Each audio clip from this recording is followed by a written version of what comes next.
Welcome to BlizzCon 2017 coverage, brought to you by BlizzPro.com. I did it such an awesome job of it. Hey, well met. This is JR here with your BlizzPro coverage, talking about Hearthstone. I'm here with my pal, Ray C. How's it going, Ray? It is going fantastic, So how's JR. your BlizzCon been with Hearthstone?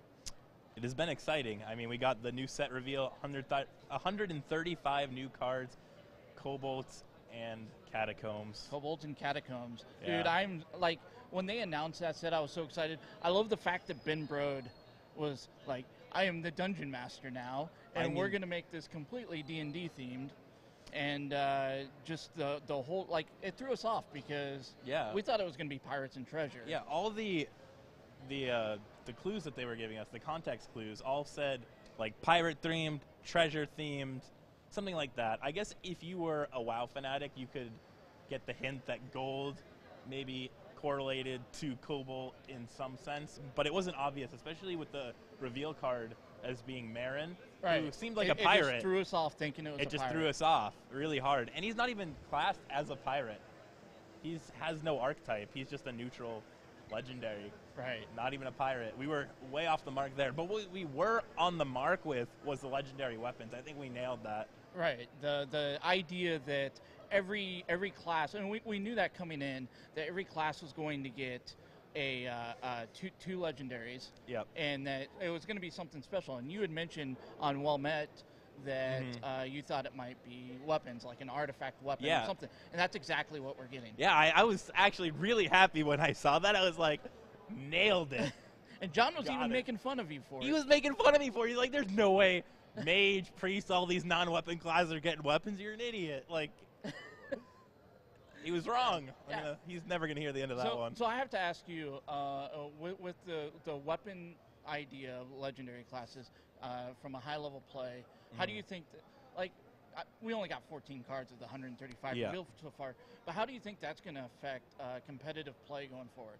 I think that tech cards such as Gluttonous Ooze, just all the oozes basically, there's, 3 of them right now, potentially even more with the new set that we haven't seen yet. Just weapon destruction in general. Harrison Jones, that card is going to come back into the meta in a huge way. Just with the weapons that have been revealed, from the power level that I'm seeing off of what they've already shown us, I think that they're going to see play, which means the meta is going to be warped around them in some way. Yeah, and we got a new keyword, recruit, which basically pulls the card in your deck, a minion from your deck, and plays it. Yeah. What do you think about that? That is a bit more interesting because that's more based off of the cards themselves. So if the body of the card that has recruit is strong enough, then the effect that kind of complements it, it's just going to be like strong stats. Like if you combine the stats of the minions, there could be combo decks based off of it, but recruit isn't specific. Right. So it's a lot harder unless you're just playing like one recruit card and like one specific combo card, like some type of insane thing. I think that the obvious like analysis of that keyword is kind of hard to judge without seeing all the cards that they're printed on. I think it's going to be based on whether or not the original body of the minion is actually strong. Right. Yeah.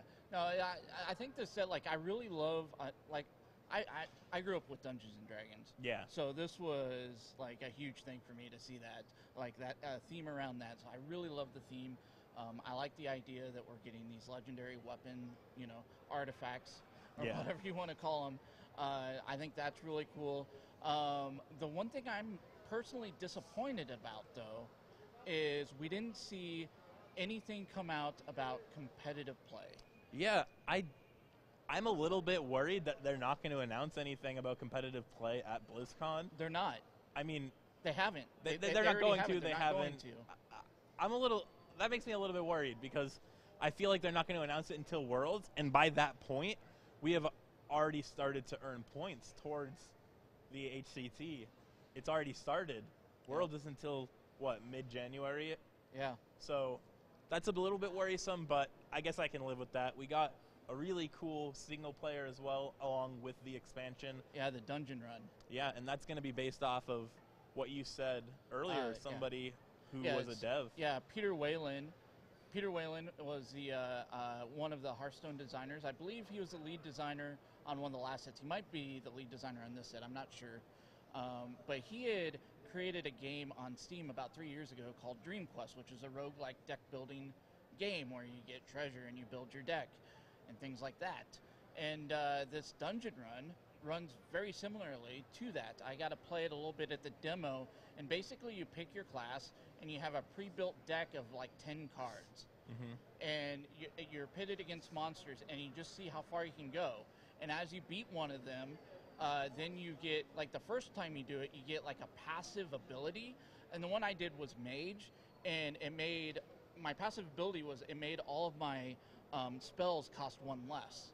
And then I got to choose three treasure cards, or 3 cards to add to my deck, so that the next monster I face, I had those cards. So you kind of have to play like your passives and your the cards that you get to kind of build your deck correctly, and see how far that you can make it through this dungeon. And I'll tell you what, like that was some of the most fun I've had in Hearthstone, and I think they're worried a little bit about, since they're giving this to free to everybody, that this might be the mode that people go and play all the time, that they won't even go play the actual game in Standard and might lose money. I think that that's a little bit over-ambitious, because I feel like the magic of that kind of thing will wear off after a couple weeks, but it's definitely going to be a lot of fun when we first get it, to just grind that mode and just like, play it. This was definitely the best single-player experience that I've ever had in Hearthstone. And it's free. And it's free, and I think that's very important. Yes, I think it's going to be very crucial to the casual players. And I was sitting in the fireside area earlier, and I was playing with the devs a little bit, kind of beating them up, you know, showing them who's boss. And then a lot of the players, I kind of just kept hearing over and over again the plight of the pleb, effectively, where everybody was talking to the devs about how they wanted more free content, how they wanted to be able to play more decks because they couldn't afford to buy more packs. And I understand that from a casual perspective, that people really want to be able to play the game and have a full experience without really dropping a whole lot of money. And that's kind of difficult with Hearthstone sometimes. So this is going to be really important for those players. Yep. Anything else you wanted to talk about with this, your experiences here at BlizzCon? Or? I mean, it's just been great so far. Got to talk to Mike Morheim last night. That was like amazing. That's pretty cool. So it's been really awesome so far. I think I'm just really hungry and want to get out of here. So I mean, we're look at us. So am I. We're melting away. I'm withering away to nothing. So anyway, we'll catch you guys. Check us out on Well Met Podcast every Monday night. We'll definitely be doing like a deeper dive into this expansion and going more into it and our whole experience at BlizzCon. See you guys later. For more BlizzCon 2017 coverage, check us out at blizzpro.com. Subscribe to us here on YouTube or follow us on Twitter and Facebook at BlizzPro.